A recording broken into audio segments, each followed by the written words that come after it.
episódio de hoje, nós vamos conhecer uma aceleradora de startups ligadas à saúde, com uma dimensão impressionante.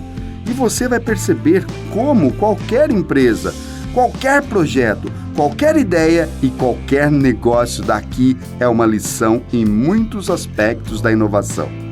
Por isso, é sempre muito instrutivo mergulhar no modo como eles pensam e trabalham aqui. Quer ver?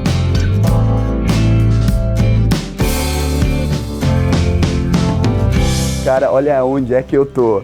Na Indie-Bio, a maior aceleradora de startup. Não é do Vale, é do mundo. E olha que coisa mais gostosa. Encontro aqui a Fernanda, brasileira, e o Pedro, português. Então, olha, estamos num ambiente totalmente em casa, não é? Sim. Legal. Então, olha, eu quero que, se você puder agora, vamos mostrar um pouco aqui da aceleradora, vamos mostrar um pouco do que você faz, como vocês começaram esse processo todo. Então, aqui em cima, o que é? Aqui em cima, então, eles têm um fundo que chama SOSV. Então, nessa parte de cima fica a AX, que são as empresas, startups que desenvolvem tecnologia baseada em software e hardware. E aqui é mais software e hardware e lá embaixo é biotecnologia pura. Ok. Vamos lá então na biotecnologia. Aqui nesse espaço, onde é Indie-Bio, a gente tem as mesas onde a gente fica disposto, então, com todas as empresas, e cada empresa tem o seu mural de apresentação, eu diria, né, que seria o seu deck de apresentação. Então, aqui fica à disposição de quem quiser visitar o nosso espaço físico, a Indie-Bio, chega aqui e começa a fazer o quê? A olhar, qual é a empresa que é interessante para o meu background, por exemplo. Chega um Venture Capital e ele começa a olhar para cada uma dessas e vê, a Vetterapy me interessou. Então ele chama alguém da diretoria e fala, olha, eu quero falar com o CEO, os sócios da Vetterapy, porque eu tenho interesse nessa tecnologia. Fernanda, cá entre nós, isso aqui funciona mesmo? Funciona. O cara vem, alguém... Funciona. Alguém vem aqui, olha e vai? Vem, sim. Sim, Sério? sim. Aconteceu algum caso? Aconteceu muitos já, muitos. Hoje mesmo, quando a gente estava conversando com vocês, aconteceu um caso, não sei se você lembra. Aquele cara que estava aqui? Aquele cara que estava aqui. Por mais que pareça ser o contato mais informal que aconteça, aí ele leva o cartão, ele manda o e-mail, a gente faz o follow-up do e-mail e as coisas vão acontecendo. De uma conversa surgem 2, 3 ou 4 e muitas vezes é onde dá então, esse match que a gente chama, né, de interesses de ambas as partes e a gente consegue muitas vezes alavancar investimento para dar início então ao crescimento da nossa startup. Interessante. Bom, você pode perceber muito bem o que ela falou, né? Eu faço o follow-up do meu e-mail. Então isso é importante, gente. Para a inovação é muito importante você manter esse network. É isso que a gente tem percebido muito aqui no Vale do Silício. E ela disse, foi muito bem claro. Puxa, eu pego um contato e vou lá, mando um e-mail, respondo esse e-mail, converso, mantenho o meu network. Não é só desenvolver, manter o network. Sensacional, né? Isso. A gente veio para participar então desse batch, né? A Indie-Bio tem 2 batches por ano, o batch de inverno e o batch de verão. Batch? Explica pra gente o que é batch. O batch são os programas de aceleração. Os programas têm duração de 4 meses, que seria o batch onde eles transformam os profissionais da academia, os pesquisadores, em empresários.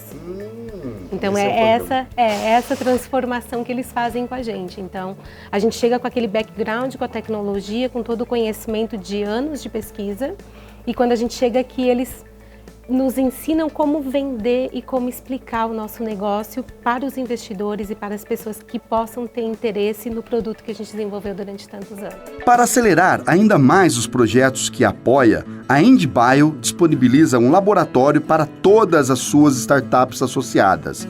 Não foi barato. Um laboratório como essa riqueza de possibilidades e com essa estrutura custou mais de 150 milhões de dólares. Então aqui a gente tem o laboratório de biotecnologia que a gente usa no desenvolvimento do nosso produto, na otimização dos processos que a gente tem. A gente, por exemplo... Isso é tudo seu? Não, isso é em comum. Tá. Todos utilizam um espaço em comum. A gente mantém congelado, então, algumas amostras do nosso produto, né? Do nosso gel de cicatrização. Só um pouquinho.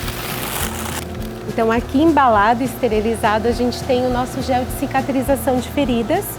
que é um dos produtos que a gente tem focado aqui na Indibio. Então, quando a gente chegou, como a gente tem uma série de produtos já no mercado em Portugal, eles pediram para que a gente focasse no máximo em 1 ou 2 produtos do nosso portfólio, para que não causasse confusão ao investidor, por exemplo. Ele não vai investir num portfólio, ele vai investir em um produto, em uma tecnologia, ou no máximo 2. Não investe na empresa, então? Ele investe na empresa, mas com foco em um produto, geralmente. Legal. Então esse é um dos carros-chefes que a gente tem no mercado. Cicatrizador? É um hidrogel de cicatrização de ferimentos de pele, aplicação tópica. E ele acelera o processo de cicatrização e ele recupera todas as camadas da pele. Então, o que a gente tem visto de diferencial do nosso produto, além da velocidade de cicatrização, é a reconstrução completa da pele. Por exemplo, em uma região de ferimento muito grande, geralmente fica uma cicatriz muito grande. E a gente consegue reduzir totalmente a formação desse tecido cicatricial, dessa fibrose. Nosso foco agora é começar com o processo do FDA e, ao mesmo tempo que a gente estiver em fase final com o FDA, a gente já pretende entrar no mercado da América Latina, não só do Brasil, mas a gente pretende ter a nossa central no Brasil. Então, a gente pretende ter uma central da Pet Therapy lá e fazer distribuição dos nossos produtos para a América Latina. Vocês são uns iluminados, né? Vieram para realmente fazer diferença nesse nosso mundo, né? Animal e humano, né? E humano, isso, no futuro humano. É um privilégio estar aqui no Vale. Nós sabemos que 28% da tecnologia vai ser usada amanhã em todo o mundo, em todo o planeta, sai daqui do Vale. Muito bom. Nenhuma outra área no planeta tem esta concentração este percentual de tecnologia que vai ser colocada no mercado. Portanto, aqui, efetivamente, é onde as coisas acontecem. Legal. Agora, conta um segredinho só para mim, tá? Essa história de estar aqui numa aceleradora, Indibio, faz diferença mesmo ou é coisa para... Faz toda a diferença. Faz? Toda a diferença. O que você acha que fez, em que ponto você acha que fez diferença na sua vida, na vida da empresa? Se você estivesse em Portugal ainda ou no Brasil, como é que seria isso? O que vocês ganharam em estando aqui? Validação, por um lado, e muita visibilidade. Só o facto de podermos estar aqui dá uma visibilidade para as empresas, no caso para a nossa, que nós nunca teríamos nem no Brasil, nem em Portugal, nem em outra região. Eu acho que não existe outro lugar onde a dinâmica aconteça desse jeito, sabe, no mundo do business. É uma velocidade muito rápida e as pessoas que estão aqui, elas estão à procura disso. Legal. De tecnologia, de inovação, de investimento, de business, sabe? Os depoimentos do Pedro e da Fernanda deixam muito claro o enorme entusiasmo pela inovação, que é uma qualidade comum a tudo no Vale do Silício. Essa é uma lição essencial para todo empreendedor que queira inovar. Sem entusiasmo por tudo que você quer fazer e sem orgulho por tudo que você fez, não existe empreendedorismo. E é claro, nem inovação. My name is Nathaniel. I'm a co-founder of Nivian Therapeutics. We are eliminating the side effects of chemotherapy. 95% of cancer patients rely on chemo, but it's incredibly toxic and still very ineffective. So at Nivian, we develop a small molecule drug that is added to chemotherapies, reformulated with chemotherapies, to increase their effectiveness and reduce their side effects. This molecule interferes with a protein in cancer cells that is responsible for other proteins that stop chemotherapy from working. The biggest difference between San Francisco and Boston is around the way in which biotech companies are started. In Boston, many biotech companies are spun out of universities by venture capital firms that put together a team around each new idea and develop a company like that in-house and up front. Out here in San Francisco and on the West Coast, companies are much more founder-focused. IndieBio is a really great example of that, where the investors believe that the people who come up with the ideas and the people who started the project should also be the ones who lead the company that results. IndieBio is an excellent bridge between early stage, really academic projects within a university, the end of someone's graduate work, or something that's been worked on in that academic setting, and the broader commercial and industrial world. There's a key divide between when something is merely science and when it also becomes a technology. And IndieBio is an important part of bridging those pieces of the translational pipeline. Um relatório recente registrou que o mercado da biotecnologia não para de expandir. A perspectiva é que o setor atinja a soma assombrosa de mais de 727 bilhões de dólares por volta de 2025. E não é por acaso que esse é um segmento tão visado no Vale do Silício. Inovação é dinheiro. Every table is one company. Yes, every table is one company, and we typically have two founders here in the office daily, and then they have teams that are located all across the world. But there's usually two people here at a time, and they're here every day for 4 months. We work very closely with them in helping them turn their ideas into a product that can be taken to market. So IndieBio is actually part of a global fund called SOSV. They have $300 million in assets. And they actually run several accelerators programs across the world that are focused on software, hardware, food, and other areas. Os caras têm quase $1 bilhão de reais para investir nessa aceleradora. And it's an incredibly fun place to be because we're at the cutting edge of so much technology, not just hardware, but in biotech as well. And we have the lab here, which is right next door. And that also cuts a lot of the cost down from investing in biotech. Because sometimes when you're looking at a biotech company and you want to invest in them, you also have to pay for their lab space, etc. We already have that here. Hi, John. How are you? And what exactly do you do there? I'm the scientific director and a partner at IndieBio, so I'll help with investment decisions of who we bring into the program and then helping the companies that we do bring in on their scientific milestones. So our 4-month program is really dedicated to get the companies to a milestone where they can de-risk their science and de-risk their business to a stage where follow-on investment would want to come in and put more money into the companies.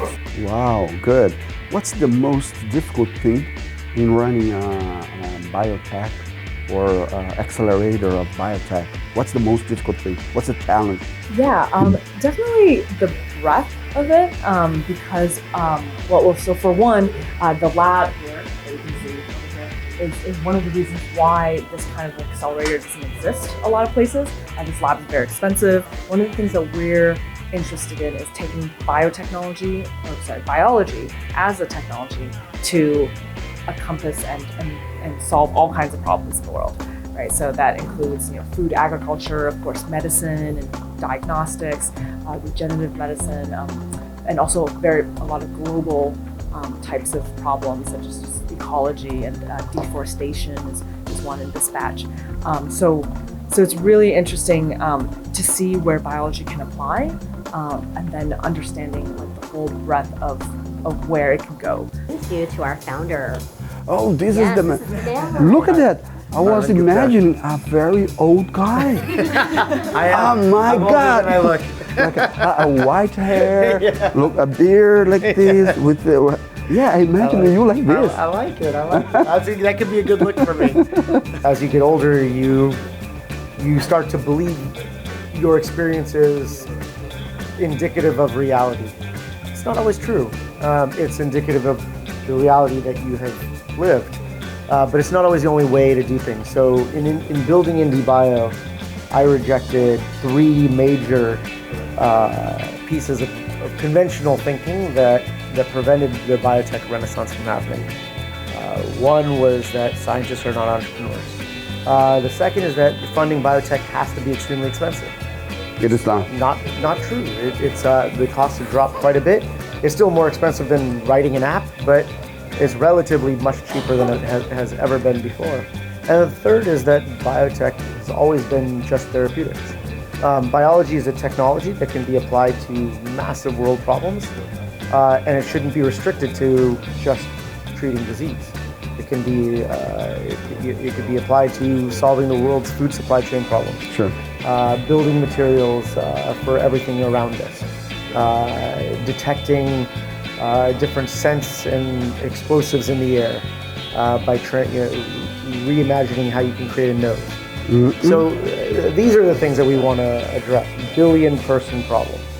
Why you had this idea? Like you just have it? Because I was a genetic engineer as a student, and I understood the power of being able to design life. So imagine you can design life. It's pretty amazing. It was just so slow and so boring. But fast forward 20 years, I moved on to have a background in design and finance, and realized that the time had changed to where read, write, copy, paste, the simple functions of molecular biology that allow you to design life from scratch had become something that was possible and fundable based on the present value of our investments. It's well over $600 million. 600. Yeah. Wow. What do I most like here? I like the open space, the big open lab space, and a lot of the other fellow companies that are going through a lot of the same growing pains of starting a company as you are. So it's a lot of fun to have other companies that you can sort of work together with. É sensacional esse Vale do Silício. Você sabe o que esses nossos amigos, hermanos da Argentina estão fazendo? O que eles têm a dizer. Hi guys, how are you guys doing? Pretty good. Hi, Good. how are you? When have you guys had this idea? And when and how? We've been working on our PhDs for more than 7 years, and we discovered some molecules that increase the activity of the bees, and not only the activity of the bees, we can improve their immune system, and they can learn what crop to pollinate. So we are training bees and having stronger bees to pollinate the crops. You train bees. We train bees. Yeah. And how you guys found out that? Well, Pedro, he made his PhD on certain molecules. What kind of molecules teach the bees? Those molecules are related with the research developed by a colleague of us from Argentina also, Dr. Walter Farina, that he and his team is working in collaboration with us. Okay. Yeah, what's the purpose of doing that with bee? Training bee and also give more energy. Yeah. To Well, the bee. the idea is to pollinate the crops and produce more food. There are many crops that depends on bees to produce food. For example, almonds. Without bees, there's no production, no almonds at all. So our objective is to increase the production and the quality of the food that we eat. Oh, good. That's the main goal. Yeah, that's the main goal. What's your business model right now? Do you already have one? We use bees as a service. So we have bees, we increase their health, their immune system, their activity, so we can pollinate the crops better than conventional pollination. Okay, your bee is gonna go there, pollinize, and come back here, and you're gonna get your bees again and go to another farm? Exactly. Yeah. Ah, come on. Yep. Is that true? Yep. Congratulations. Thank you. Congratulations. Thank you so much. Yes, that's the very nice idea, and it's gonna cause a very big impact in the farms. We for hope that. farms. Yeah. It's already happening. Yeah. It's more, but it's Okay. already happening Yeah. these 2 years.